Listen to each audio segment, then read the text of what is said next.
Diana Bouli, TikTokeuse camerounaise, choisie comme figure emblématique, ambassadrice pour la CAN qui se joue en Côte d'Ivoire. Il y a dissonance cognitive, il y a ambivalence, c'est ce que les gens disent sur la toile, parce que on ne pourra pas comprendre comment se fait-il qu'on puisse mettre de côté les influenceuses, les influenceurs ivoiriens, surtout que la compétition se passe en Côte d'Ivoire, et choisir une Camerounaise, Diana Bouli, pour représenter et être ambassadrice pour la CAN. Il faut en parler. Dans cette vidéo, je t'explique, à mon humble avis, une analyse profonde, les pour et les contre par rapport à ce choix-là. Allons-y dans le vif du sujet.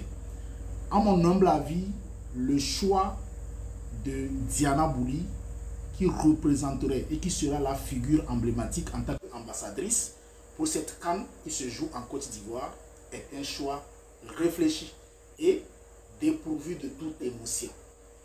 Parce qu'en vérité, les gens parlent et les gens sont dans l'émotion. Et pour ça, on peut leur accorder cela. Mais un comité d'organisation, à l'image de la COCAN, ne peut pas faire un choix dans l'émotion. Il faut plutôt faire un choix logique, espérant bien sûr atteindre des résultats. Dans cette première partie, je vais t'expliquer à mon humble avis pourquoi le choix de Diana Bouli est un choix réfléchi et logique. Première chose à retenir, aujourd'hui, TikTok est une plateforme stratégique. Vous ne pouvez pas réussir un événement de grande envergure et ne pas associer TikTok. Vous ne pouvez pas aujourd'hui montrer la réussite d'un événement et faire fi de TikTok. TikTok est devenu une plateforme stratégique sur le méta. Deuxième raison, Diana Bouli, TikTokeuse camerounaise, a environ 3,5 millions de followers. Ça veut dire que sur le plan stratégique, on doit lui faire appel. On peut la choisir parce qu'elle a 3,5 millions de followers. Et la base des followers se trouve en Côte d'Ivoire. La plupart des followers de Diana Bouli sont en Côte d'Ivoire. Donc c'est tout à fait normal qu'on puisse la choisir comme ambassadrice pour la CAN qui se joue en Côte d'Ivoire pour profiter, n'est-ce pas, de son aura, de sa visibilité qu'elle a sur TikTok. Troisième chose, la question existentielle qu'il faut se poser, c'est est-ce que Diana Bouli est un produit vendable? Et par rapport à ça, la réponse elle est oui. Dépourvue de toute émotion, la réponse est oui. 1. Diana Bouli est belle, c'est une belle femme. 2. Elle est actrice et mannequin. Ça veut dire qu'on a choisi par rapport à son talent d'actrice puisqu'elle peut incarner un rôle. Elle peut jouer le rôle d'un personnage. Et comme on la prend comme ambassadrice pour l'événement, elle peut incarner des rôles. Et c'est par rapport à son talent d'actrice aussi qu'on l'a choisi. Autre chose, Diana Bouli n'est pas une fille vulgaire. Et quand je parle de vulgarité, je ne parle pas de ces vidéos qu'elle fait sur TikTok. C'est vrai, d'aucuns essaient de tirer sur elle par rapport à la position qu'elle prend, par rapport à ces vidéos qu'elle fait sur TikTok. Mais moi, je ne la juge pas par rapport à ça, parce que ça, c'est le fil conducteur avec lequel elle écrit ses scripts et elle arrive à avoir ses followers. Malgré cette exposition qu'elle fait, elle a 3,5 millions d'abonnés. Mais je dis qu'elle n'est pas vulgaire pour dire que c'est une fille qui est instruite. Elle a une licence en marketing communication et elle est oratrice. Un organisateur ou un comité d'organisation comme la COCAN choisit une femme qui peut défendre le produit, qui peut défendre l'événement, qui peut prendre la parole en public et elle a le coffre pour ça. Un autre détail, une autre raison, c'est que n'oubliez pas que la Côte d'Ivoire, dans son ADN, est un pays hospitalier. Donc c'est tout à fait normal que la Côte d'Ivoire puisse ouvrir, n'est-ce pas, son pays à d'autres nationalités. Surtout que c'est pour la CAN. CAN qui est une fête africaine, on peut comprendre qu'on puisse quand même choisir une autre influenceuse, même si elle est camerounaise et qu'elle n'est pas de nationalité ivoirienne. Surtout que la Côte d'Ivoire est un pays hospitalier et tout le monde connaît la Côte d'Ivoire par rapport à cette valeur-là. Une autre raison, et à mon humble avis la plus importante, c'est que il y avait un contentieux entre la Côte d'Ivoire et le Cameroun. N'oubliez pas ça. N'ayons pas la mémoire courte. au sortir de la CAN passée qui s'est jouée au Cameroun, il y a eu un petit contentieux, une petite brûlure de mèche entre la Côte d'Ivoire et le Cameroun.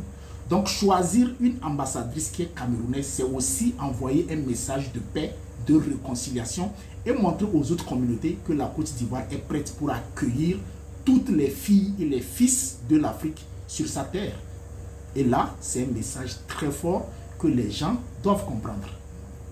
Mais attention, cela ne veut pas dire que la colère qu'expriment les influenceurs, les influenceuses, les blogueurs, les blogueuses ivoiriens et ivoiriennes n'est pas logique. C'est une colère qui est logique. Et je m'explique. Les erreurs que, à mon humble avis, la COCAN est en train de commettre ou peut-être a commis, c'est de ne pas avoir associé les influenceurs et les influenceuses ivoiriens. D'aucuns me diront qu'ils sont des insulteurs publics. Oui, peut-être. Mais ce sont ces mêmes insulteurs publics qui vont au combat quand le pays est attaqué. Parce que faites-moi confiance, s'il doit y avoir boycott de la CAN, il n'y aura pas des influenceurs des autres pays, en l'occurrence par exemple moi, qui ira défendre la Côte d'Ivoire. Ce sont ces mêmes fils et filles de la Côte d'Ivoire qui sont des influenceurs et des influenceuses qui iront défendre les couleurs de leur pays pour vendre l'image de leur pays. Donc dissocier et ne pas mettre les influenceurs ivoiriens et ivoiriens accompagner l'événement est une erreur selon moi par rapport à la COCAN. Et c'est tout à fait normal et c'est compréhensible la colère que ces influenceurs expriment. Une autre erreur que la COCAN a commise et que, à mon humble avis, j'espère qu'ils vont corriger, c'est de ne pas avoir créé un forum, n'est-ce pas, virtuel, digital, en regroupant dans un même creuset certains influenceurs et influenceuses résidant sur le territoire ivoirien pour vendre, n'est-ce pas, l'image de l'événement lors de la compétition. Il faudrait qu'il y ait un creuset dans lequel on met certains influenceurs qui vont essayer de manière quotidienne de vendre le produit qui est l'événement qui va se passer en Côte d'Ivoire en montrant l'ambiance qui se trouve dans les stades, les sites touristiques, les hôtels, en vendant l'image du beau pays qu'on appelle la Côte d'Ivoire. Et la dernière erreur de la COCAN, c'est de ne pas aussi créer un autre forum digital et virtuel en mettant dans un même creuset les influenceuses et les influenceurs ivoiriens vivant à la diaspora qui seront comme des chiens de garde qui à chaque fois peuvent aller à l'assaut pour sauver le pays au cas où il doit avoir boycott. Parce qu'une chose est sûre, l'enjeu est de taille. Et il y aura des gens qui vont vouloir mettre du sable dans la tchéké. Et pour ça, il faut qu'il y ait certaines personnes, ces chiens de garde qu'on appelle les insulteurs publics, qui peuvent aller combattre aux côtés de leur pays pour vendre l'image de leur pays. En vérité, Diana Boli mérite. Mais aussi, il faudrait penser aussi aux fils et aux filles de la Côte d'Ivoire pour que la viande de l'éléphant soit mangée ensemble. Je suis l'homme.